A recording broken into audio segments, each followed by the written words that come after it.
Halo guys, selamat datang di 1% Podcast. 1% Podcast adalah bagian dari 1% startup life school terbesar di Indonesia. Dalam podcast ini kita bakal ngebahas topik-topik seputar kesehatan mental, pengembangan diri, serta edukasi life skills dengan tamu yang handal di bidangnya. Kami ingin kamu untuk bisa mendapatkan insight baru dan berkembang seenggaknya 1% setiap harinya.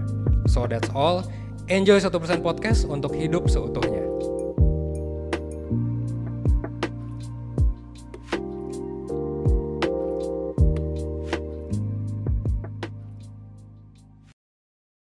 Halo Perseners, kembali lagi di 1% Podcast dalam format video. 1% adalah media edukasi life skills. Kita banyak ngajarin hal-hal penting yang belum tentu diajarin di sekolah. Dan 1% juga tergabung di SP Kolektif, sebuah ekosistem belajar yang bisa ngebantu lo untuk mencapai hidup ideal dan hidup terbaik versi lo sendiri. Nah, di segmen obrolan Gen Z pada kali ini gue sama Evan lagi bakal ngebahas fenomena yang mungkin jadi geram. Kenapa? Mengesalkan di mata netizen. Geram mengesalkan. Apalagi? Ya bikin benci lah di beberapa orang lah. Yeah. Gue pengen bahas kenapa sih banyak orang yang pengen banget terkenal dan seringkali melakukan hal-hal yang bodoh. Iya, pengen banget viral, pengen banget diomongin. Banyak lah pokoknya. Pengen AdSense. Betul. Termasuk mungkin kita juga kali ya, yang orang banyak bilang kontroversial. Padahal biasa aja sih sebenarnya. Emang kita melakukan hal bodoh? Gak tahu. Emang bodoh itu apa? Anjir, Sokrates banget. Filsafat. Apa itu bodoh?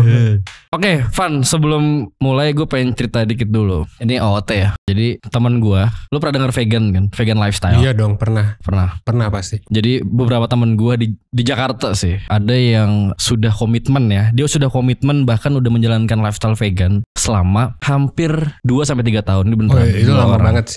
Lumayan lama buat orang kayak gue. Terus. Betul. Dan ternyata pas gue tanya, kenapa lu pengen jadi vegan? Itu gak cuman fokus ke aspek kesehatan. Banyak banget aspek yang memang dia fokusin. Salah satunya lingkungan. Dan mereka tuh nyaranin gitu loh ke gue. Kayak yuk cobain nih makan makanan vegan, makanan gue. Gue pernah makan di rumah dia. Kayak nugget. Cuman ternyata bukan ayam. Nuggetnya dari tumbuhan dan lain-lain gitu. Dan fun fact-nya, gue kepo kan, nyaranin ke gue kepo. Dan ternyata kemarin selama 3-4 hari tuh gue nyobain lifestyle vegan ini gitu. Dan kebetulan di dekat kosan gue ada F&B ya. Ada sultannya F&B ya.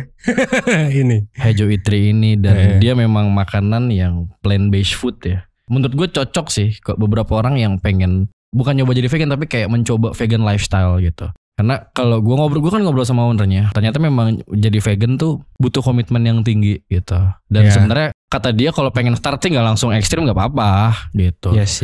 Seminggu sekali atau lu makan paginya makan yang non vegan, sorenya makan vegan tuh nggak apa-apa. Impactnya udah besar banget. Dan nanti kita mungkin bakal nyobain ya. Betul. Menu dari Hejo Itri ini. Hejo Itri ini ada di Bandung, di Jakarta juga ada banyak cabang lainnya. Di Bandung tuh di daerah Sukajadi ya. Namanya Jalan Eijkman Sukajadi. Dan kemarin tuh deket. Gue kemarin nyoba online bisa. Terus kemarin sempat datang ke sana. Nanti kita coba cerita banyak dan kita bakal nyobain. Kita bakal bahas dulu apa yang tadi udah gue sebut di awal. Oke, Van. Gue pantik dari pertanyaan kayak biasa. Menurut lu di dunia sekarang butuh gak sih orang jadi terkenal? Oke. Lu expect gue jawabnya iya atau enggak sebelum gue jawab? Tapi lu expectnya apa? Gue selalu expect netral lu, enggak ya dan enggak tidak. Oh, kalau iya. ya apa, kalau tidak apa? Oke. Tapi jujur enggak sih. Oh gitu. Zaman sekarang enggak. Oh gitu. Karena tadi nanyanya orang butuh gak sih untuk terkenal? Enggak. Tapi apakah orang punya kebutuhan untuk terkenal? Mungkin ada yang pengen. Dan ada juga yang benefitnya dari terkenal itu. Oke. Justru dapat uang banyak, dapat banyak lah pokoknya dari terkenal itu. Dan itu banyak. Dan karena ada banyak orang seperti ini, dan mungkin terkesannya instan, dan memang banyak juga instan. Kayak Citayam Fashion Week kan tiba-tiba JJ, Bonge, kan banyak yang terkenal terus duitnya banyak. Mungkin dapat banyak job. Bahkan si Bonge sempat foto pakai mobil sih, bukan punya dia sih katanya. Gara-gara banyak yang menganggap bahwa itu tuh instan, dan di beberapa kasus memang instan. Akhirnya banyak orang yang pengen terkenal. Tapi kalau dibilang butuh, kagak sih, mendingan kagak terkenal di zaman sekarang. Karena kalau ditanya kenapa, resikonya besar. Resiko private life lo terexpose, Terus juga lu punya jejak digital yang nanti bisa dinaikin lagi kapanpun. Banyak lah ya, dengan gua ada di sini aja ini kan sebenarnya gua mengambil resiko. Siapa tahu kan ya mungkin Yoga nanti nyalon jadi presiden misalnya. Gitu kan. Terus tiba-tiba dikasih tahu, oh ini sering ngapain dulu pas umur 20-an.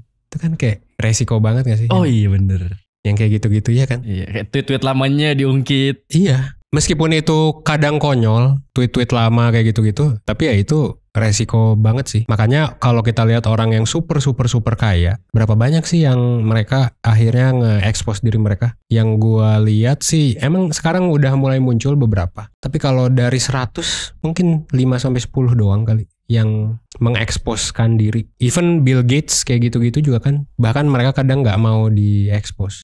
Mungkin kalau gue bisa mendebat lo, gimana kalau ternyata sekarang exposure adalah kapital di dunia sekarang? Betul. Ketika orang pengen mencapai tujuan hidupnya, entah tujuan apapun yang menurut dia, dan itu membutuhkan sebuah keterkenalan dalam arti exposure dan sisi positif gitu ya, bukan hal-hal yang bodoh dilakukan, tapi kayak banyak sekarang digital marketer yang butuh terkenal. Terus mungkin di LinkedIn mereka personal branding supaya dapat exposure dan relasi koneksi. Gimana kalau seperti itu? Dan gimana kalau memang di dunia sekarang tuh justru exposure itu merupakan sebuah kapital gitu, yang mungkin selama ini sering kita bahas juga, pentingnya punya kapital untuk middle class dan lain-lain. Ada benernya, cuman tetap ningkatin resiko sih lagi-lagi.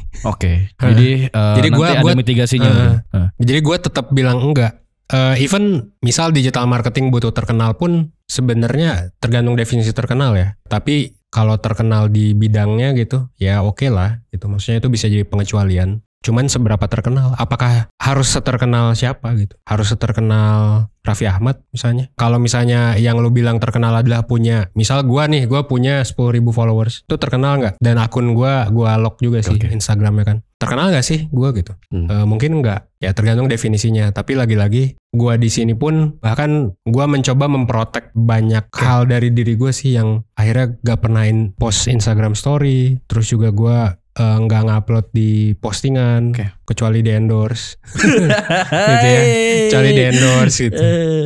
Berarti bisa gue bilang gini nggak bro, lo lebih mementingkan supaya ya karya lo aja yang terkenal gitu, karya lo aja yang mungkin dapat exposure dibanding pribadi lo sendiri gitu. Bagusnya gitu. Bahkan kemarin aja kan lo tahu kan kasus Pamungkas yang gesek-gesek HP. Oh iya, cuman kayak udahlah gitu. Menurut lo gimana? Coba. Gue pengen dengar tanggapan dari lu. Menurut lu itu gue gak tahu sih dia kenapa sejujurnya. Oh lu gak nonton videonya? Oh gue nonton videonya, cuman gue belum lihat klarifikasinya dia, karena menurut gue gak terlalu penting buat hidup gue gitu loh. Gak terlalu penting, cuman perilaku dia yang seperti itu kesebar menurut lu gimana? Ya mungkin kalau gue jadi dia, kalau gue empati bakal mengganggu. Oh, tapi soal perilakunya sendiri lu setuju gak? Ada orang kayak gitu gesek-gesek itu ke kelamin. Dia sengaja atau gak sengaja sih? Sengaja. Oh sengaja. Sengaja kan itu buat fan service katanya. Oh. Menurut lu gimana? Wah berat banget pertanyaannya. Ya udah. Kalau rockstar mungkin. Iya. Kalau rockstar dan mungkin kalau misalnya memang orang bayar mahal untuk itu, untuk melihat hal itu, ya jadi ironi sih. Cuman kalau misalnya untuk pekerjaan tertentu, untuk serving si audiensnya, mungkin nggak apa-apa. Cuman kayaknya kalau dalam pribadi bakal ada tekanan deh. Cuman kan lu harus mengikuti market lu udah bayar gitu. Misalnya seperti itu. Oh iya, tapi banyak juga yang bilang nggak pantas kayak gitu-gitu. Karena di Indo mungkin. Ya karena di Indo. Ya pertama mungkin itu ya dari kultur. Ya gak sih? Karena yang nontonnya juga kan banyak uhti-uhti misalnya. Tapi kok kayak gitu. Nah itu banyak pro kontranya. Kalau gue pribadi gue sih biasa aja. As long as sebetulnya dia melakukan itu ya di pertunjukannya itu. Nah ketika itu udah kesebar, mungkin pendapat gue akan berubah kan. Nah itu resiko sebetulnya. Resiko terkenal tuh kayak gitu. Itu sih makanya kalau gue misalnya ya gue ada di sepatunya Pamungkas gitu. Dan misal gue adalah penyanyi dan lain sebagainya, mungkin gue akan minta penonton untuk gak record sih. Kalau gue ya, karena itu hal yang appropriate, tapi jadi tidak appropriate gitu ketika dibawa keluar, ya gak sih? Dan itu bukan salahnya dia, bukan salahnya Pamungkas, karena ya audiensnya aja teriak-teriak. Meskipun mungkin ada audiens yang ilfil ya, pas saat itu juga, dan di tweet juga gue ngeliat ada yang ilfil dan lain sebagainya. Tapi ya of course it's a performance. Tapi ketika dibawa keluar, jadi resiko yang bahkan katanya sih di klarifikasinya ya, manajernya tuh sampai kena sakit jantung atau apa gitu gara-gara stres mikirin itu. Ya itulah bayaran menjadi ya resiko, dan dia juga menyadari sih si Pamungkasnya. Gua pribadi sih menganggap ini bukan isu yang penting-penting banget, lagi-lagi sama. Tapi bisa kita jadiin contoh bahwa dengan lo terkenal, dengan lo banyak fansnya, dengan lo banyak pembeli, dan lo memperlihatkan persona branding lo ke orang lain, ke orang banyak especially, itu bahaya banget sih. Pamungkas mungkin udah susah kalau mau jadi gubernur. Iya. Iya gak sih? Coba bayangin dia daftar gubernur DKI. Iya, terus ya orang pasti sebarin video itulah ya. Atau sebarin klarifikasinya dia yang gak suka gitu kan. Ya jadi kayak pedang sih. Kalau lu bilang ada benefitnya ya ada, sangat ada, malah sangat ada. Jadi maksudnya di sini kesimpulannya, udah kesimpulan aja. Mungkin lebih ke ironi bro ya. Di sisi lain lu kadang lu butuh exposure untuk bisa mencapai kapital lo, tapi di sisi lain lu fuck up juga karena apa yang lo lakukan bisa jadi dampak negatif. Apalagi kalau lo nggak punya duit kan, punya capital exposure tuh kayak itu game changing banget sih. Even buat 1% ya. Dan yang gua rasain juga setelah ya punya mungkin personal branding dalam tanda kutip, kayak dapet Forbes 30 Under 30 dan lain sebagainya. Itu mengasihkan sih jujur. Kayak lu di respect gitu loh, lu dihormati sama orang, lu juga mungkin red card tuh jadi lebih gede. Nah, sih. Itu kan pragmatisnya ya. Iya. Okay. Tapi di sisi lain? Ya di sisi lain gak nyaman sih. Alhamdulillahnya, syukurnya memang gua mungkin cukup terkenal di beberapa aspek atau mungkin di industri yang gue dalami, tapi gue tidak seterkenal itu untuk orang notice gue di jalan. Nah mungkin itu yang terbaik sih, bisa jadi. Oh gitu. Tapi ada yang pernah notice gak? Hah? Ada yang pernah notice gak di jalan? Syukurnya jarang. Dan karena tapi gak apa-apa menurut lu? Pakai masker juga. Oh iya. Iya, dan gak pakai masker juga jarang sih ada yang notice. Paling kadang gue notice kalau gue ke resto mana ada yang liatin nih. Terus gue ngeliat juga 1% gitu. Pas gua nonton Dota juga ada yang itu 1% tuh gitu. Cuman orang-orang kan gua nggak seterkenal itu, jadi orang nggak yang kayak minta tanda tangan, enggak gitu. Paling kalau event baru. Event mah jelas kan karena emang orang datang lu karena tahu lu. Bisa jadi kayak event gitu. Event lu kan? Hah? Event lu apa event orang lain? Sorry. Bebas event apa aja. Nah kalau di event mungkin ya ada yang foto, ada yang apa, ya itu mah biasa aja lah. Dosen juga kan kalau materinya bagus ibaratnya bakal foto bareng atau apa. Cuman mungkin yang terbaik tuh itu. Lu cukup terkenal di bidang lu, tapi lu gak seterkenal itu sampai lu jalan-jalan harus mikir gitu. Oh iya bener ya, jalan-jalan harus mikir. Iya makanya gua kagak beli mobil, kagak beli apa. Coba Jerome Pauline lagi-lagi misalnya mau di Hyundai, harus pakai mobil lah kemana-mana, harus pakai masker. Dan kadang-kadang juga, bukan kadang, sering malah, misal mau di Hyundai lagi di mana gitu, atau siapa deh ya artis difoto kan gitu. Itu nggak banget sih harusnya. Kurang nyaman memang. Gue ada riset menarik bro soal hubungan antara keterkenalan, kesuksesan, dan kematian. Berarti ada 3 variabel, terkenal, sukses. Terkenal dan sukses dan kematian. Oh jadi terkenal dan sukses ini satu. Berarti let's say sepaket lah, lu udah terkenal dan sukses. Oh, fame dan kematian berarti. Dan, iya, fame and fortune dan kematian. Oke. Di sini dibahasnya life expectancy itu berarti kan harapan hidup ya. Jadi menurut si penelitian ini, musisi yang memang sudah terkenal itu harapan matinya hidupnya cepet. Lebih rendah. Lu ketawa sih? Lu jadi ketawa. Gimana matinya cepet berarti kan, tapi terkenal. Maksudnya kan, maksud gue ironi kan, lu terkenal. Ironi, tapi di sini dijelaskan terkenal itu mati karena adiksi pertama. Meninggal karena adiksi narkoba. Kayak siapa, Linkin Park bro, tau gak Linkin Park siapa namanya? Lah vokalisnya. Itu bunuh diri cuy, depresi. Tapi kan adiksi dulu, obat dulu. Memang gitu? Iya. Gua kagak tahu. Tapi terakhir bakal ada homicide sih. Pertama adiksi. Homicide mah dibunuh dong. Homicide and suicide, benar. Oh, homicide and suicide. Jadi ada adiksi pertama, adiksi, terus kedua itu ada yang accident. Cuman gue nggak tahu nih accident ini kecelakaan yang disengaja atau nggak sengaja. Accident ya. Mungkin dibunuh ya. Kalau nggak salah tuh motifnya John Lennon The Beatles dibunuh tuh kan sengaja ya. Terus ada yang memang accident kecelakaan sih. Iya. Terus ada juga suicide sama homicide. Sama homicide. Ya itu either lu dibunuh atau lu bunuh diri. Iya. Jadi harapan hidupnya ketika lu terkenal lebih rendah menurut penelitian ini. Nah, menurut lu gimana? Gue juga kaget sih. Ternyata resikonya itu bukan hanya digital, bukan hanya branding, bukan hanya kenyamanan, tapi juga resiko kematian. Iya sih, presiden juga lebih nggak aman sih. Presiden nggak aman, orang kaya nggak aman kan. Makanya orang kaya yang beneran kaya tuh cenderung sekretif sih. Apa tuh sekretif? Sekretif tuh private. Oke. Jadi kayak dia nggak beli barang-barang yang logonya besar. Gucci dan lain sebagainya. Ya kecuali kalau memang hobi ya, pengecualian. Ya karena takut juga gak sih? Takut dimaling, takut banyak yang minjem. Dan bukan hanya takut tapi juga malas. Itu makanya Bill Gates juga bajunya gitu-gitu doang kan. Steve Jobs. Lu pernah belajar soal ini gak? Star Syndrome.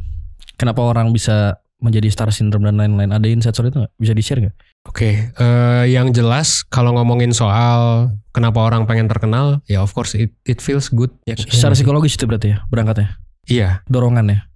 Okay. Ya kan maksudnya terkenal itu nanti menghasilkan ya lu dihormati yang tadi gue bilang. Terus juga lu jadi lebih pede. Belum lagi di zaman sekarang kalau followers lu banyak dan orang tahu followers lu banyak, maka itu akan meningkatkan kredibilitas, meningkatkan kemampuan untuk punya uang, di endorse dan lain sebagainya. Jadi psikologi iya, finance iya. Itu belum lagi lu lihat orang-orang kan. Orang-orang tuh kayak gampang banget gitu. JJ Bonge kan dari humble background, kalangan menengah ke bawah bisa dibilang mungkin. Gua nggak tahu sih tapi ya. Tapi sepertinya dari kalangan menengah ke bawah, nongkrong-nongkrong bisa terkenal. It's psychology, it's finance, network dan juga akses kapital. Iya. Belum lagi lu kalau terkenal karena hal negatif. Banyak kan orang yang tiba-tiba turun karirnya gak bertahan karena hal-hal negatif gitu. Entah apa yang dia lakukan. JJ aja kasihan kan maksudnya. Enggak, gue pengen nyebut Gofar. Gofar mungkin bisa jadi ada negatifnya ya. Dia soalnya kan brandingnya gitu. Itu amplifikasi dari branding sih. Gitu. JJ dulu deh. JJ kan sempet tuh terkenal. Terus pas sangat terkenal kan dia kan bawa bodyguard. Terus kayak dia marah-marah. Lu pernah nonton videonya gak? Iya. Yang marah-marah awas itu kan stressful men. Gak kebayang juga apalagi dia cewek lagi. Cewek di kerumunan dan orang kelas menengah ke bawah yang cenderung kita tahu mungkin lebih tidak sopan dan tidak paham privacy. Bayangin lu tiba-tiba dicolek atau di apa gitu. Serem banget gak sih? Iya harusnya. Gitu. Cuman orang-orang jadi ngehina dia karena dianggapnya norak kan. Karena dia atau miskin, arogan dianggapnya gitu. Berangkat dari orang miskin. Iya, berangkat dari orang miskin. Meanwhile Cinta Laura kan dipuja-puja. Cinta Laura di tempat yang sama di Citam Fashion Week dipuja-puja gitu. Ya mungkin karena backgroundnya beda ya. Ya inilah ironinya kapitalisme kan. Orang kaya dihormati, orang miskin dianggap norak gitu. Kayak gue pengen tarik lagi deh ke soal pro kontranya bro. Karena gue takutnya perseners ini atau yang menonton lagi grinding buat dapat exposure atau mungkin karena karya. Karena kan mungkin jalan orang ada dua ya. Ada yang memang mungkin kalau lu lebih fokus ke karya nih, ya kan? Karya dulu naik, terus lu nya ke bawah. Tapi kan ada memang yang influencer yang nyari sensasi dulu, yang viral dulu, yang punya exposure dan market baru bikin brand. Ada kan yang kayak gitu? Banyak, banyak dan banyak yang sukses. Jangan salah, banyak yang sukses. Nah, maksud gue seperti itu. Di tahap pragmatis yang tadi gitu, mungkin gue bakal mengulang lagi nih di awal. Apakah memang bakal lu anggap sebagai negatif juga gitu? Misalkan dia melakukan hal-hal yang sensasional menurut market, cuman ya udah pada akhirnya itu jalan pragmatisnya dia buat bikin brand gitu. Apakah lu bakal menganggap hal itu negatif juga tuh? Ngomong-ngomong tadi kan di awal tuh pertanyaannya butuh atau enggak? Ya gue bilang enggak. Gitu karena tadi resikonya banyak dan lain sebagainya. Ya kalau dibilang negatif, gue bakal terus memandang itu negatif, gue personally gitu. Karena itu kurang di-desire oleh gue pribadi aja. Tapi kalau misalnya orang mau melakukan itu, bersedia untuk menanggung risikonya. Jangankan yang bersedia deh, Ardhito Pramono aja yang tweetnya udah lama. Udah 5 tahun, 6 tahun gitu. Ngomongin masturbasi kayak gitu, tetep aja di repost gitu. Coli yang gitu. Udah gak relate ya. Yang bahkan mungkin itu iya kagak relate sih. Kagak relate sama personal dia. Kagak relate sama karyanya udah jelas. Kalau karyanya. Dan kagak relate sama personal juga kan udah lama kan. Jadi kalau teman-teman mau mengambil langkah itu ya silakan. Tapi ingat bahwa ada resiko. Apalagi kalau jangka panjang lu misalnya pengen jadi apa gitu. Dipikirin aja sih. Lu jangka panjangnya pengen jadi gubernur mungkin gue juga udah kagak bisa sih kalau pengen jadi gubernur. Kenapa bang? Karena lu pernah menulis hal di blog lu. Karena ya gue pernah melakukan banyak hal yang mungkin bodoh di saat itu gitu. Ya meskipun bisa-bisa aja, tapi akan kalah atau akan beda kalau misalnya gue tuh personal brandingnya nggak terlalu ditekenin, yang tiba-tiba datangnya pas sudah tua, pas sudah kaya gitu. Iya. Ada aja cara-cara musuh gitu ya kasarnya buat menyatukan. Betul. Di film-film juga banyak kan blackmail kayak gitu-gitu. Tapi gini bro, yang jadi ironisnya kadang-kadang gue mikir bukan cuman kita sebagai orang yang pengen terkenal juga, tapi kayak marketnya juga membutuhkan itu gak sih? Kayak ada market yang emang seneng aja ngelihat kelakuan bodoh gitu. Setuju gak lo? Ada market yang memang cocok sama hal-hal yang sensual gitu. Jadi marketnya juga tanda kutip, mau ngomong apa nih gue? Kasar. Dalam tanda kutip seleranya juga, mungkin ya kurang teredukasi lah. Ya seleranya mungkin masih rendah misalnya gitu. Terus kayak ada orang-orang yang muncul, wah ini ada market yang seperti ini nih yang suka kalau aku bikin dan itu hal-hal banyak, sensual. Kebetulan banyak. Ya itu kan misalnya. Ya itu kayak gitu gimana? Iya, nggak salah sih. Ya kurang ideal aja sih, ya, kurang sustain. Lagi-lagi berarti ada quotes ini sih yang harus ditekenin, don't hate the players. Tapi, karena playernya kan hanya mengikuti aturan game. Si marketnya ini? Iya, hanya mengikuti aturan game kapitalisme ini, yang mana karena ada market seperti itu maka akan seperti tapi itu. Tapi gak banget ya menurut lo kayak gini? Kayak gak ideal gitu sih harusnya? Kurang ideal. Tapi ya. Tapi kalau ternyata dia lebih kaya daripada lu gimana? Kalau dia lebih kaya daripada lu gimana? Bodoh amat lu mah ya? Iya sih. Bodoh amat. Soalnya nggak etis juga nggak sih? Maksudnya, nggak etis kalau. Tapi gue nggak ngomongin yang sensual tadi, takutnya ini. Kalau sensual mah ya debatable lah. Kayak misalnya hal-hal yang insensitif gitu. Iya. Kayak lu misalnya gak kemarin ngeprank gitu kan. Ngeprank. Gue contohnya sih bro. Tapi gue gak bisa semuanya gue sebutin ya. Ini gue ada satu yang gue gak tahu. Nico Dano itu siapa? Obesitas karena di main audience. Siapa? Nico Kado. Wah gue kagak tahu. Kalau nggak salah tuh ini orang mukbang. Ini yang riset si Danang ya. Danang tuh tim kita. Gue lupa, kalau misalkan gue salah tolong klarifikasi.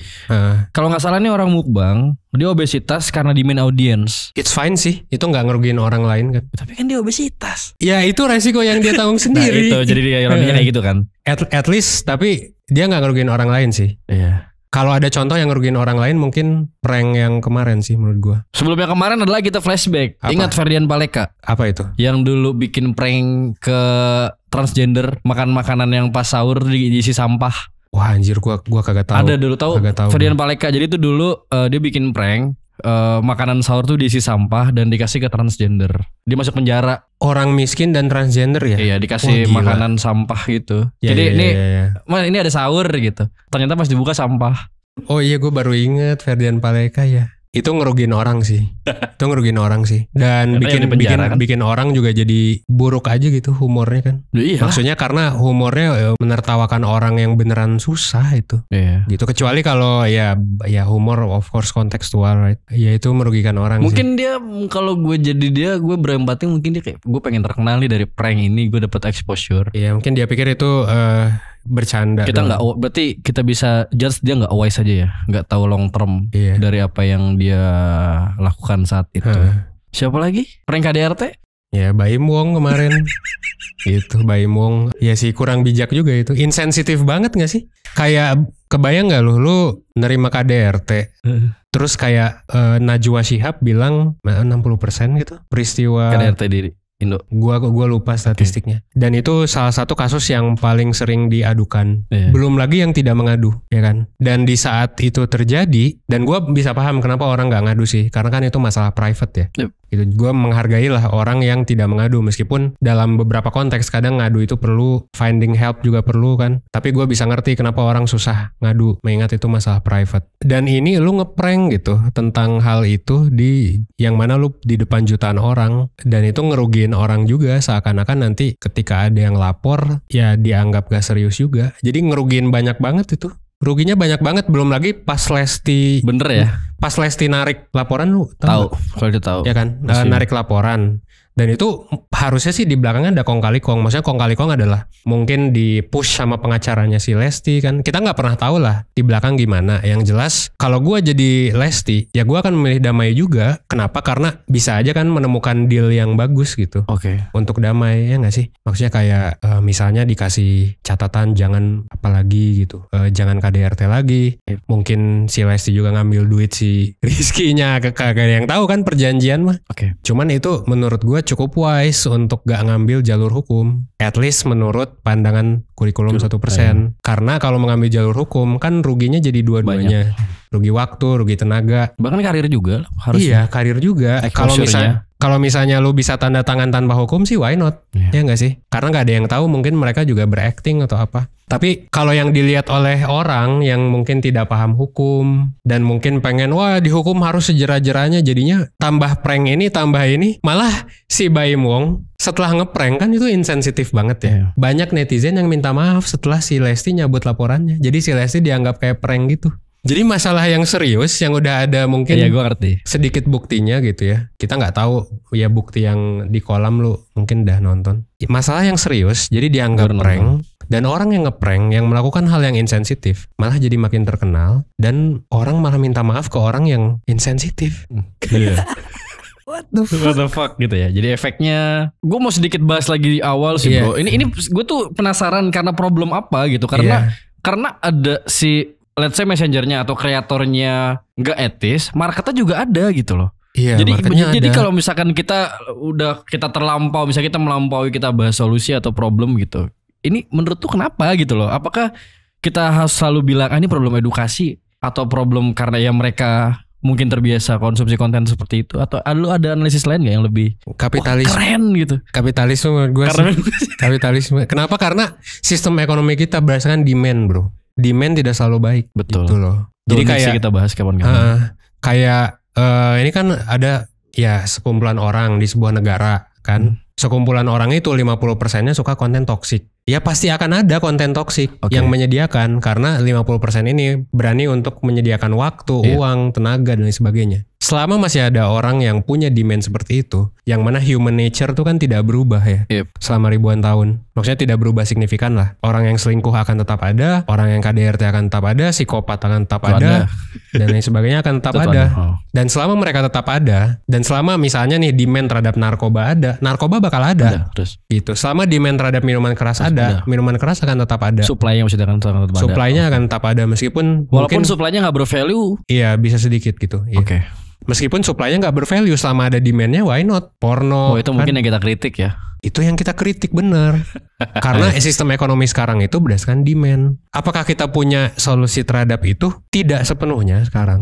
Karena kita bukan orang pinter juga. Kita masih muda juga. Kita hanya bisa mengkritik at least sekarang. Tapi dengan banyak orang aware sama kritik ini, seenggaknya orang bisa ngerti bahwa sistem ekonomi kita tuh bagus tapi nggak perfect. Tapi nggak ideal dan banyak kritiknya. Tapi nggak perfect. Kalau bisa diimprove, AI lah. Ya nggak sih? Kayak orang tuh harusnya jadi kaya karena kebaikan, bukan karena menyediakan supply kepada demand yang besar. Ya betul. Harusnya seperti itu ya. Meskipun ya of course di banyak konteks di bisnis kayak Gojek dan sebagainya kan Gojek menghasilkan, dia menyediakan supply motor ojek dan juga taksi. Jasa ya. Taksi terhadap orang yang memang butuh dan itu ngebantu gitu. Jelas, tapi banyak juga demand-demand yang tolol disediakan oleh orang yang sama juga gitu. Jadi kalau kita ngontrol orangnya pasti nggak bisa. Susah kan. Kayaknya soal regulasi bro, menurut gue bro. Iya, jadi ya memang kalau kata beberapa ekonom, pemerintah tuh yang harus nggak boleh gitu. Pemerintah tuh harusnya gitu. Cuman pemerintah juga kan kalau kita lihat di berbagai belahan dunia ya. Berbagai belahan, gue nggak mau ngomong Indonesia. takut. Tapi ini gini, sekarang pemerintah juga maksudnya bisa jadi banyak dipengaruhi juga oleh orang-orang yang punya kapital dan ingin tetap menyediakan supply kepada orang yang berdemand meskipun jelek demandnya gitu. Makanya ada istilah kalau kata para SJW tuh oligarki. Oligarki politik. Karena mereka yang kaya itu punya kekuatan untuk membentuk si oligarki itu. Apakah gue menyalahkan orang yang seperti itu? Enggak juga. Emang ini dari sejarah juga udah berulang terus di sistem manapun. Kan pasti ada kesenjangan itu. Tapi jujur kalau ada sistem yang bisa mungkin nge-solve ini jadi lebih rata gitu, gue sih setuju. Dan bisa menghapus demand yang gak penting itu. Regulasi menurut lu jadi solusi gak? Jadi, bahkan kalau boleh ngomong kontroversial, gue lebih setuju kalau dikelola yang kayak gitu-gitu. Tapi lu tahu gak sih, kontroversial banget, gue mau ngomong. Tapi ini gue juga mau bahas dark side-nya dari regulasi. Prostitusi misalnya. misalnya. Prostitusi mungkin Harus berantas nggak? Problem klasik. Kayak minuman keras, kayak gitu-gitu kan. Yang sebenarnya kalau dalam agama Islam misalnya kan, which is mayoritas penduduk kita kan nggak boleh. Tapi banyak juga kan orang Islam yang minum. Ya yang kayak gitu-gitu sih. Jadi pada akhirnya kan balik lagi ke demokrasi ya. Bener-bener. Baik kayak ke demokrasi. Sayangnya demokrasi juga bisa dipengaruhi oleh si kapitalisme ini. Gara-gara orang duitnya banyak, jadi kayak lu vote gua aja biar gua bikin hukum tertentu. Ternyata pas udah jadi pejabat dia bikin hukum yang menguntungkan bisnisnya gitu. Berarti menurut lu juga harusnya konten-konten yang dalam tanda kutip geblek ini juga harusnya ada regulasinya idealnya. Kalau seperti itu. Atau selama ada demand mah ya udahlah. Nah, itu dia. Itu menarik sih. Karena kayak punya hak apa pemerintah untuk melarang orang melakukan sesuatu? Iya. Ya kan? Atau memfasilitasi orang melakukan sesuatu. Iya. Kayak prostitusi di beberapa negara kan di ban, termasuk Indo. Tapi ada beberapa negara yang mengembrace itu. Iya. Dan gak apa-apa juga negaranya gitu kan. Kalau gue sih, gue jujur ya, ini pendapat gue pribadi dan bisa jadi salah. Akan lebih enak kalau ada larangan juga sih. Jadi gue gak masalah untuk dilarang gitu. Karena akan yang jadi argumen para kapitalis, pencinta kapitalisme adalah this is human nature cuy gitu. Ya kan? Tapi kalau lu lihat civilization itu dibangun karena lu membatasi human nature. Iya, benar. Membunuh orang human nature bukan? Iya. Lu kan selalu, bukan lu sih. Kita kan kadang pengen manusia. mukul orang. Iya, benar. Mukul itu kan dibatasi. Iya. Tapi itu ekstrim ya, of course. Membatasi orang melakukan sesuatu tuh ekstrim. Tapi nggak membatasi juga naif gitu loh. Iya. Dalam beberapa aspek. Apa yang bisa dilakuin ya? Menurut gue kadang ada yang perlu dilarang. Gue tuh pengen bahas darahnya tuh gini. Kalau gue setuju sama regulasi ya. Cuman kadang-kadang regulasinya pun dipakai untuk kepentingan tertentu gitu loh. Dan kepentingan itu juga sebenarnya ya keluar dari regulasinya gitu. Let's say lu didenda karena apa? Karena bikin apa? Harusnya lo masuk penjara cuman karena ada kepentingan ya udah lu bayar aja sekian gitu. Supaya, itu kan dark side-nya kan menurutku juga gak etis juga gitu loh. Tapi lu setuju gak orang diregulasi misalnya untuk tidak melakukan prostitusi? Atau misalnya kan lu mungkin lebih liberal daripada gua kayaknya dalam konteks artificial intelligence misalnya. Gua kan punya argumen kalau manusia diatur AI itu gak apa-apa gitu. Kalau lu kan enggak mungkin. Kalau prostitusi, kalau mungkin gua ngeliatnya dari atau apapun deh, pornografi kan kita bahas secara pragmatis ya. Kan kalau pragmatis kan lihat dari hasil akhirnya bakal berimpact apa. Betul. Kalau prostitusi kan kerugian apa selain dicap moral buruk dan apa gitu. Misalnya ada deh kerugian ya. Secara faktanya misal kalau ada prostitusi apa penyakit? Penyakit misalnya. Kan ada caranya supaya tidak berpenyakit. Nah berarti diregulasi untuk diperbolehkan. Iya. Menurut lo oke. Gitu. Kalau soal konten tadi kan impact akhirnya kan orang jadi pada goblok gitu bro. Atau misalnya berarti regulasinya adalah kalau orang ke prostitusi dilarang kalau nggak pakai kondom. Nah itu lebih oke. Itu nggak apa-apa. Itu nggak apa-apa. Nggak apa-apa menurut gua. Untuk dilarang. Iya kalau pakai sudut pandang pragmatis. Iya tentu sudut pandang lain. Sudut pandang lain silakan mungkin kamu kafir kamu. Silakan berdemokrasi ya kan. Gitu kan.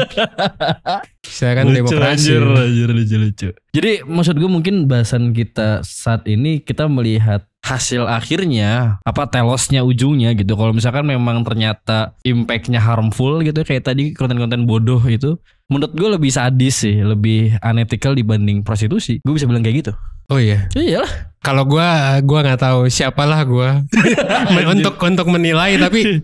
Kalau gue timbang-timbang juga ya kalau melihat misalnya prostitusi ternyata dilakukan oleh banyak orang untuk nyari makan misalnya ya bisa jadi sih, bisa jadi ya. Iya masalahnya kan tuh pekerjaan tertua kalau nggak salah prostitusi itu. Dan sampai sekarang gue nggak tahu kerugian apa dari prostitusi selain memang ya tidak sesuai dengan moral dan agama sama gitu. Penyakit tadi kan. Iya itu kan tapi kan bicara soal sejarah kultur masyarakat gitu. Kalau kita bicara kultur yang lain mungkin lebih di respect dibanding lu bikin konten prank tadi ngasih makan makanan ke sampah ke ini gitu. Iya sampai di penjara ya. Iya itu gue sampai lupa bahkan ada kasus itu.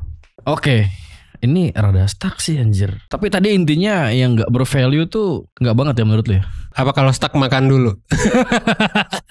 Gak apa-apa ya mau makan bro, dulu. Boleh bro makan dulu bro. Oke makan dulu ya. Stuck sih. Oke. Jadi karena gue stuck nih. Iya, terserah tuh mau nilai gimmick apa enggak. Pokoknya tadi gue stuck. Tapi ini gue pengen nyobain menu-menu dari Hejo Itri ya. Jadi tadi gue juga udah cerita di awal ya. Gue tuh udah nyobain sekitar 4 hari kemarin cuman selang-seling gue makan di Hejo Itri. Mungkin gue review sedikit ya bro sambil lu makan nanti. prosnya itu emang gue ngerasa badan gue tuh lebih apa ya, lebih kayak seger aja, lebih good mood, dan tidur gue belakangan lebih enak juga sih kayak gitu. Dan gue tahu ini tuh nutrisinya juga tetap terjaga karena memang bahannya dari kacang dan dari sayur seperti itu. Dan gue boleh dong bahas consnya ya, sebagai gue yang menyediakan, cuman bukan ke produk gitu. Consnya mungkin karena nggak terbiasa jadi kaget sih. Entah kaget secara badan gue kaget, atau memang rasanya menurut gue gitu ya, gue kaget, oh kok ada makanan yang rasanya seperti ini gitu. Terus kadang craving juga, butuh tiba-tiba pengen, anjir gue pengen daging nih gitu, pengen cobain telur dan lain-lain. Cuman ya solusinya banyak banget sih. Lu bisa pakai suplemen juga, atau ya kadang-kadang ya kayak cheating aja, lu pakai daging nggak apa-apa gitu. Nah ini gue pengen coba dulu. Lu udah start aja sih Evan tuh. Gimana menurut lu bro? Kalau menurut gue sih, by the way vegan kan ada 2 ya teman-teman ya. Takutnya ada yang bingung. Jadi ini udah gue makan tadi, udah gue acak-acak. Tapi yang jelas vegan tuh kan kayak lifestyle itu kan ada 2, ada vegan ada vegetarian. Dan ini tuh mungkin vegan kan karena nggak ada turunan dari hewan. Jadi susu, telur nggak ada. Gue sih ngerasa ini enak sih yang ini ya. Dan tadi juga udah ngerasain satenya, jadi satenya tinggal 4. Udah diambil 1, dan gue ngerasa satenya mirip banget sama daging sih. Gue nggak tahu ini dari apa ya, entah dari, biasanya sih dari jamur atau kedelai. Cuman si batagornya juga nggak pakai telur, dan ini enak. Dan gue jujur, kalau gue sih vegan bukan karena alasan lain selain kesehatan. Karena kan ada yang pakai alasan lain tuh, ada lingkungan, ada apa. Kalau gue paling utama kesehatan, kedua lingkungan. Melihat kayak gini, apalagi harganya juga 15.000 sampai 40.000. Menurut gue murah banget sih dibandingkan yang gue beli di kompetitornya Hejo Eatery di Jakarta untuk ukuran seenak ini. Jadi kayak bisa jadi alternatif sih menurut gue ya, alternatif konsumsi vegan. Karena gue juga sekarang udah mulai kalau ke mall tuh fast food semua, pengen vegan. Asli serius, kemarin juga baru aja kayak ada nggak sih yang vegan tapi murah. Gue juga kepikiran kesini gitu ya. Sekarang syukurlah kita diberikan kesempatannya. Gitu sih. Ini batagor banget rasanya bro, cobain deh. Seriusan? Iya, cobain. Mau nyoba nggak? Boleh. Ini jamur by the way, ada isinya juga. Oh ada jamurnya. Kimchi itu kan kol kan dia. Gua pakai bumbunya juga. Mungkin kemarin lebih bagus sih kalau makan langsung. Ini bisa makan langsung juga kan? Iya. Dine in maksudnya. Dine in. Kalau di sini mungkin karena kita udah acak-acak juga. Jadi gini, gue tuh pernah baca riset di Queensland. Jadi sebenarnya movement atau lifestyle vegan tuh dia punya impact yang gede banget ke lingkungan ya. Bahkan kalau lu tahu Paul McCartney, dia tuh pemain bass dan kadang-kadang jadi vokalis The Beatles juga. Dia bikin program Meat Free Monday yang memang juga merespon industri peternakan dan juga penangkapan ikan yang masif. Tapi uniknya dia gak menyarankan secara ekstrim gitu. Makanya Meat Free Monday, bahkan seminggu sekali gak apa-apa gitu. Ini juga sebenarnya yang di-campaign sama Hejo Eatery sih, ya kan? Our company is created by support the environment, animal and earth through our movement #Senin Hejo gitu. Mungkin movementnya adalah ya cobain aja lifestyle vegan setiap hari Senin. Ini enak sih. Surprisingly enak untuk tanpa telur ya. Gua bingung sih mereka pakai apa ya. Ya gue sekarang lebih penasaran bahannya sih. Dan gue belum riset soal bahannya. Bahkan kayak kroffel tuh ada ya, roti-roti. Rendang juga ada, cuman kita ada menu nasi padang. Nggak dikirim. Cuman rendangnya bukan daging. Kayak gini nih Van, cobain Van. Itu kan sebenarnya kan didesain kan untuk kayak ayam kan, timbal pakai ayam. Tapi lu coba deh. Oh iya ya, gua. Itu sebenarnya kayak ayam nih, udah semuanya beres. Coba ya. Ayam, tapi plain base. Tunjukin muka.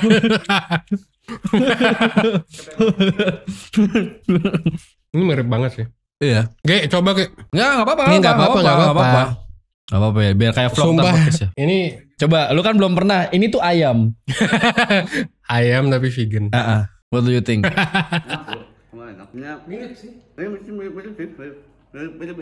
Kulitnya sih ya, yang masih tekstur dalamnya juga didesain. Iya. Enak sih, dan harganya juga affordable menurut gue. Iya. Unik sih. Oh, GG. Ini apa namanya? Sate. Sate apa? Sate Magundas. Magudas. Enak loh. Daging. Kayak daging. Seperti daging ya. Seperti daging. Oke. Jadi teman-teman ya, ini gue ulang lagi. Jadi Hejo Eatery ini dia ada di Bandung dan di Jakarta juga udah banyak cabang online-nya ya. Cuman kalau di Bandung itu ada di Sukajadi di Jalan Eijkman. Di Jakarta ada di mana? Jakarta tuh banyak banget bro. Daerah Karet, terus Kemang, Pop Up Station Kuningan, Kemanggisan dan Cikini. Banyak Jadi banget banyak sih banget itu. cabang online-nya. Lu bisa dine in atau take away ya, atau order via aplikasi online seperti itu. Dan tadi seperti yang gua jelaskan di awal, kalau misalkan pengen coba lifestyle vegan atau pengen komitmen jadi vegan, bisa dimulai dari ya simpel dulu sih, mungkin dari seminggu sekali juga bisa seperti itu. Jadi silahkan datang ke Hejo Eatery ya kalau di Bandung, dan di Jakarta juga udah banyak cabangnya tadi. Pastinya enak banget dan bisa jadi semacam alternatif ya buat lu untuk makan makanan yang sehat dan bergizi dan tentunya enak. Jangan lupa follow Instagramnya ya. Kalau di Bandung tuh @hejoeatery.eggman. Gue belum nyobain ininya bro. Lu belum nyobain ini juga kan? Gue dikit doang tadi udah nyoba. Yang gue amazed banget nasi timbel sih. Gila sih itu. Gimana cara bikinnya? Oh yang tadi ayamnya. Buat meeting tuh oke banget sih. Kayak misalnya, jadi ini juga buat lu nih. Misalnya ketemu klien, terus lu di Bandung atau di Jakarta, lu bisa amaze klien lu dengan beliin ini sih. Apalagi kalau klien lu adalah vegan juga. Ya mungkin kalau vegan Mungkin udah, kalau vegan nggak- udah tahu udah ya. tahu lah ya. Udah tahu. Tapi kalau yang nggak vegan bisa amaze banget sih sama ini gitu. Minimal kok keren deh. Kok ini ayam cuman tumbuhan. Iya, jadi kalau lu perusahaan vegan atau lu UMKM yang memang support lingkungan juga, ini bisa jadi alternatif sih. Kayak mulai dikit-dikit aja ya kan. Ketemu klien beliin ini. Lagian harganya sama kok. Maksudnya sama murahnya gitu. Ya. Jadi jangan lupa ya teman-teman yang di Bandung, ada di Sukajadi, Iya. Hejo Eatery Eggman. Di Jakarta juga tadi banyak udah gue sebutin. Langsung aja cari di Instagramnya Hejo Eatery ya. Gue sendiri bakal mungkin bawa ini ke temen-temen gue yang non-vegan. Biar nanti mereka juga bisa ngerasain bahwa bisa juga enak Betul. untuk makan makanan vegan. Dan juga tambah benefit kesehatan, serat, dan lain sebagainya juga masih terpenuhi. Gue sendiri pengen banget nanti habisin ini ya. Oke, kita lanjut bahasan soal terkenal ya. Jadi di sini tuh ini dikit lagi sih sebenarnya. Di sini tuh dikasih 5 categories of fame. Nanti mungkin bisa lu komen ya. Yang pertama tuh ada fame by election. Mungkin ini buat politician. Oke. Karena ada yang memang orang gak terkenal Dipilih ya. di awal, ya kan. Terus karena Karena ya pemilu jadi karena dia masuk ke panggung politik gitu, mereka masuk. Ada fame by achievement. tapi achievement bisa di acting juga kan yang kayak gitu-gitu. Ya, comes to film, TV, Stephen- music stars, sporting champions. Stephen Hawking Oke. juga terkenal. Nah di sini ada yang unik, fame by association. Yang dimaksud di sini adalah mungkin pergaulan. Jadi lo pernah nggak lihat nemu fenomena ada orang yang terkenal, terus kayak ada orang yang ngintilin, dia ikutan terkenal juga. Oh iya. Asistennya Awkarin kayak gitu-gitu ya. Atau apa? Bahkan gak cuma asisten doang bro, dia bisa Apa? jadi star juga. Kayak contohnya mungkin kalau Sastra S kan ngikutin si, Oh iya. tapi kan dia kan punya skill juga. Oza. Ya dia juga punya skillnya. Nggak tahu sih kalau gue rada gosip sedikit dulu tuh circle-nya Awkarin tuh terkenal gara-gara ke bawah Awkarin gak sih? Gue gak tahu sih. Gua kagak tahu juga. Kagak Gue pikir ngikutin. kayak ngikutin gitu Kagak aja. ngikutin cuy. Oh ya udah sip. Jadi pokoknya di sini ada yang terkenal karena memang entah kedekatan atau circle tertentu seperti itu ya. Which is good menurut gue kalau misalkan lu punya karya bagus gitu. Oh tapi ada juga sih kayak misalnya ini jadi agak gosip dikit. Kayak Iya. misalnya Nadine Amiza. Lu Iya. tahu kan Iya. Nadine. Dia kan punya adik. Ya, Adiknya juga banyak di follow kalau nggak salah ya. Meskipun nggak sebanyak itu. bahaya sih. Dan adiknya juga ya udah Iya, ngerti gua. aja. Low key Jangankan aja. itu anjir ART, ART apaan? asisten rumah Oh tangganya asisten rumah tangga. anaknya siapa? Oh. Raffi Ahmad. Iya. Followersnya banyak banget bro. Iya, videografer si Deddy Corbuzier aja. Juga. Itu juga kan? Iya, ya udah. Itu bisa. Nah ini mungkin yang rada negatif, fame by chance. Cuman di sini dari tragedi tertentu atau bencana tertentu Oh, Amanda Zahra lu bisa tahu jadi nggak? good fortune. Viral kemarin di Twitter. Siapa itu? Yang diselingkuhin ini gosip banget aja. Yang katanya kasusnya ada inisial A itu selingkuh sama suaminya si Amanda Zahra ini. Tapi enggak, dia bukan orang terkenal. Bukan. Oh berarti tragedinya Tragedinya Bikin orang- membuat dia terkenal dan kemarin kan dia posting selfie. Dan kebetulan memang selfie-nya tuh good looking. Nah, di sana dia orang nge-hate dia aja. Ya meskipun gak jelas juga sih nge-hate karena dia karena apa? Gitu? selfie gitu. Mungkin karena iri atau karena apa, tapi yang jelas awal terkenalnya dari tragedi itu. By chance aja. Entah kenapa tadi gue tuh by chance tuh hal-hal negatif gitu kayak skandal-skandal. Iya sih. Itu juga termasuk skandal kan yang tadi barusan contoh. Cuman kebetulan yang iya. bersangkutan korbannya gitu. Atau Ferdian Paleka juga sebenarnya ya by chance juga karena kan melakukan Oh hal iya negatif. bener. Heeh. Seperti itu. Kayak dia mungkin gak mikir bakal kena cancel sih. Bakal dirujak sama orang juga. Iya benar. Intinya seperti itu ya. Atau terakhir Royal Fame sih. Emang dari dulu terkenal Royal kayak Family, ya. kayak si siapa? Mungkin Ratu Inggris atau apa kayak gitu. Ini mungkin bisa jadi pertanyaan terakhir ya, Van. Jadi di sini tuh disebut fame tuh sometimes kayak aset, sama kayak harta ya. Tapi kadang semakin besar semakin perlu ilmunya gitu buat manage si ilmunya. Betul. Dan ada unwritten rules ketika lu terkenal. Apa tuh? Lu nggak, gua di sini ada tulisannya. Mungkin lu bisa sharing dulu deh, karena kan mungkin exposure lu udah oke nih. I see. Jadi semakin lu semakin tinggi, semakin besar dan semakin perlu ilmunya, dan mungkin ini siapa yang ngajarin anjir, nggak ada. Iya. Ada. Ya silakan. Ada aturan-aturan tertentu yang tidak dilakukan ya, iya. Yang alhamdulillah masih bisa gue lakuin. Mungkin kalau gue seterkenal, sorry gue potong.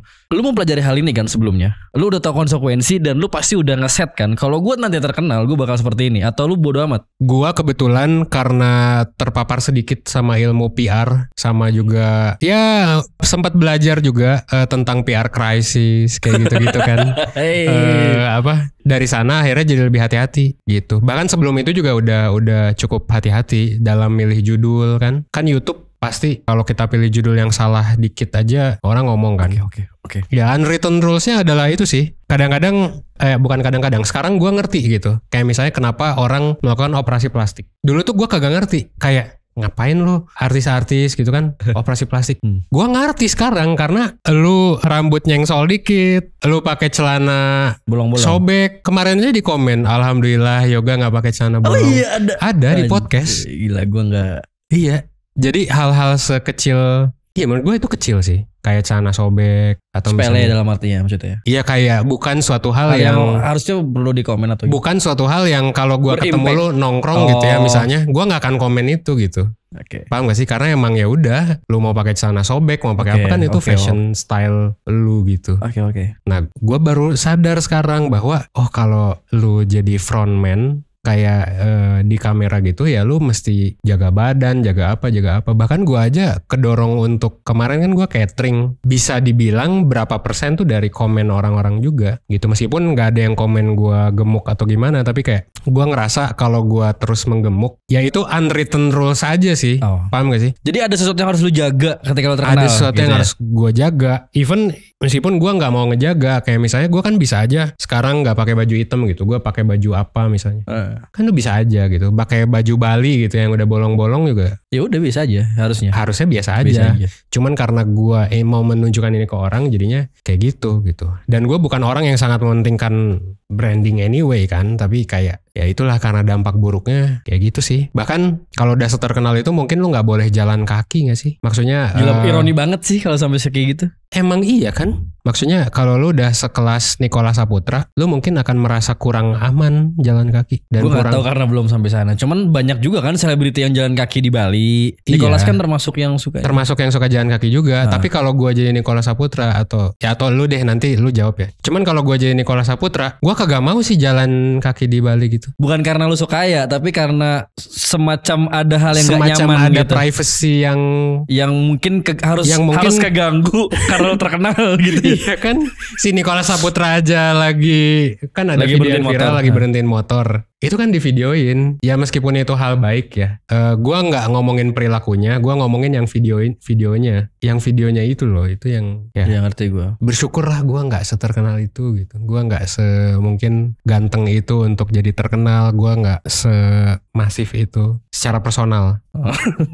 Mungkin 1% udah dikenal banyak orang kali ya. Tapi kayak beruntung banget orang gak semudah itu notice gue ada di jalan, karena memang gue cukup low key lah dari penampilan gitu. Kayak bahkan gue kan nge-vape bro. Nge-vape aja gue kan kalau dulu tuh mikir gitu. Kalau dilihat publik? Iya, dulu bahkan mikir gue.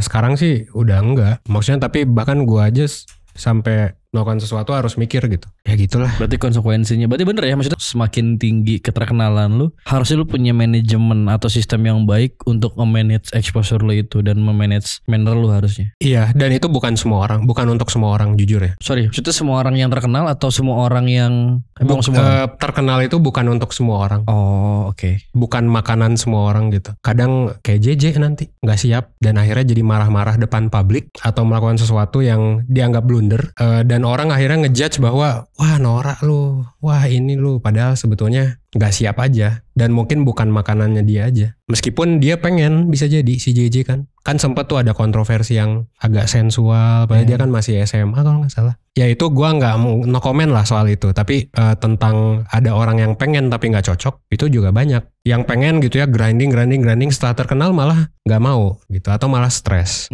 Itu juga kan ada banyak ceritanya. Idol Korea juga kan banyak yang keluar gara-gara alasan ini sebenarnya. Bener sih. Iya banyak. Industri musik aja kan kayak kadang-kadang lu diatur sedemikian rupa sampai lu tuh lupa kenapa lu masuk ke industri ini. Iya ngerti. Banyak kasus kayak gitu. Ya kan? Jadi kayak keterkenalan atau fame tuh kayak jadi semacam industri gitu loh bro. Dan ya market juga senang lihat orang terkenal, senang lihat influencer gitu. Seperti itu sih. Ya balik lagi ke tadi sebenarnya. Jangan sampai lupa dah sama diri lu sendiri sih. Kalau lu nanti terkenal gitu. Soalnya banyak juga yang kayak gitu dan stres. Yaudah bro, mungkin ini terakhir aja deh. Mungkin kalau ditarik lagi, nggak tahu ya, mungkin kalau dalam situasi tertentu mungkin si perseners nih ngerasa, wah gue harus terkenal nih kayaknya nih buat bisa ngangkatin karir gue gitu. Terus ya apa yang lu saranin gitu? Ya ketahui batas cukup, lagi-lagi sama kayak uang. Tapi dalam hal ini kalau terkenal kan batas cukupnya itu menimbulkan resiko. Paham gak sih? Jadi semakin lu terkenal semakin beresiko. Jadi ketahuilah batas cukup, lu pengen terkenalnya sejauh mana. Dan itu akan berdampak apa? Karena gue sendiri, gue udah aware batas cukup terkenal gue tuh mungkin sampai sini aja. Makanya gue kayak sampai 10K.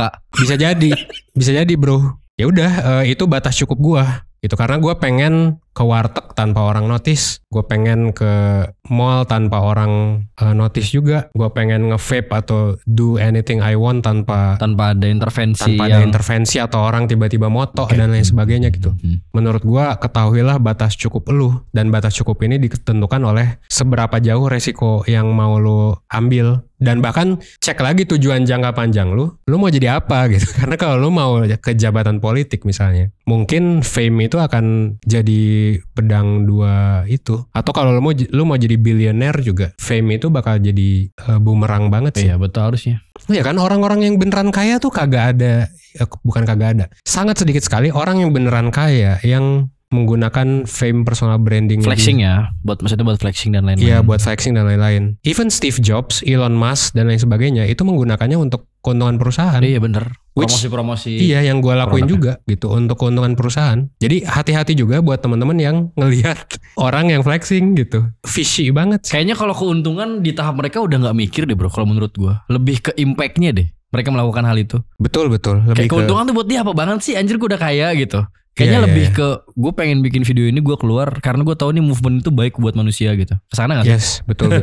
Dan itu yang harus teman-teman ikuti sih kayaknya. Influencer kayak gitu yang personal brandingnya tuh bukan untuk personal brandingnya itself, paham gak? Iya. Jadi bukan untuk keterkenalan dia atau untuk misalnya kalau beli produk sih nggak apa-apa ya. Karena kadang juga gue melihat rekomendasi influencer tuh berguna. Tapi hati-hati aja sama orang-orang yang pamer kekayaan dan lain sebagainya karena bisa jadi nggak kayak gitu aslinya. Okay. Soalnya orang yang kaya beneran mah justru makin hati-hati untuk memperlihatkan kekayaannya. Even Polri aja kan yang kemarin asetnya kan banyak tuh. Itu kan dikatain nama Jokowi itself, ya kan? Jokowi himself maksudnya.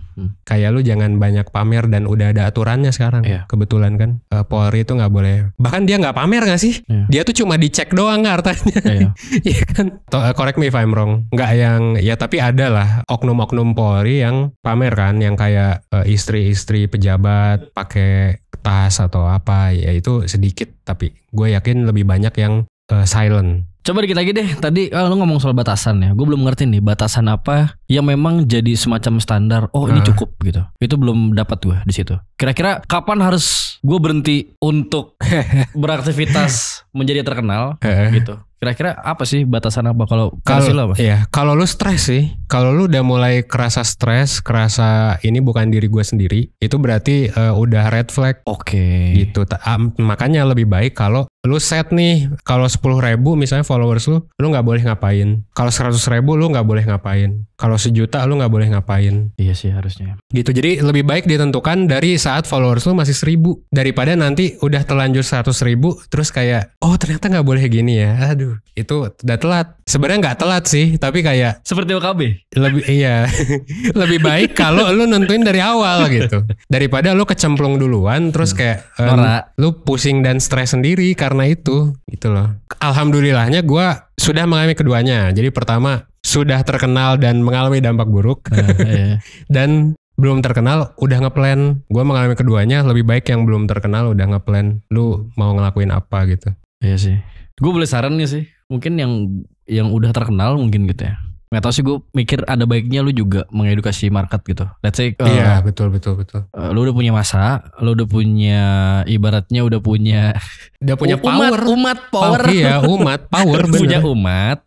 Gitu ya. Lu ngerasa omongan lu didengar, opini lu sangat dihargai gitu ya. Sesekali edukasi lah, walaupun ya minimal marketnya juga tahu gitu. Oh, nih punya value juga nih dan lain-lain. Jadi nggak cuman ngasih ibaratnya konten-konten let's say gitu, atau produk-produk yang tadi kita bahas ya nggak bervalue gitu. Itu sih kalau menurut gue sih. Iya, tingkatin selera masyarakat juga lah, dan jangan dibawa ke yang lebih negatif gitu. Iya. Mungkin itu kalau boleh kasih saran ya, meskipun gue juga bukan yang paling benar juga sih, dan bukan berarti gue tidak berdosa juga atas hal yang seperti itu ya. 1% juga kan kadang beberapa kali framing negatif kan. Kayak misalnya kita framing negatif, nabung tuh negatif. Tadi juga bahkan kita omongin. Nah teman-teman juga kalau ngelihat yang kayak gitu, itu use it wisely aja sih. Gitu, karena pandangan manusia bisa jadi salah kan, termasuk kita juga. Jadi gue pikir cukup sih teman-teman ya. Tadi kita sebenarnya panjang sih. Ini sebenarnya bisa jadi perdebatan juga sih. Mungkin ada yang nggak setuju, atau mungkin lu ngerasa terkenal tuh jadi semacam aset